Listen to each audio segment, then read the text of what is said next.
ঢাকা চট্টগ্রাম সিলেট মহাসড়কে ১৫ দিনের বিশেষ অভিযান চালিয়েছে কাঁচপুর ও শিমরাইল হাইওয়ে পুলিশ। সিদ্ধিরগঞ্জের শিমরাইল, সাইনবোর্ড, তারাবো, কাঁচপুর, মদনপুর, নয়াপুর ও মোগরাপাড়া এলাকায় অভিযান চালিয়ে থ্রি হুইলার সহ ৫ শতাধিক বিভিন্ন যানবাহনের বিরুদ্ধে মামলা দিয়েছে হাইওয়ে পুলিশ।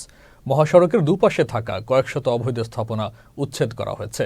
ট্রাক বোঝাই করে উচ্ছেদকৃত অবৈধ স্থাপনা, বাঁশ, খুঁটি, টুল সহ বিভিন্ন অবৈধ মালামাল সরিয়ে ডাম্পিং করেছে হাইওয়ে পুলিশ।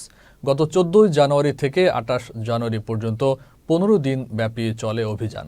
আপনারা জানেন, উচ্ছেদ অভিযান সহ বিভিন্ন অবৈধ গাড়ির বিরুদ্ধে, উল্টো পথে যেসব গাড়ি আসে সেগুলির বিরুদ্ধে আমরা যথাযথ ব্যবস্থা নিয়েছি। এই ১৫ দিনের যে আমাদের বিশেষ অভিযান পরিচালনা করা হয়েছে, এতে প্রায় আমরা ২০০-র উপরে মামলা প্রসিকিউশন দিয়েছি।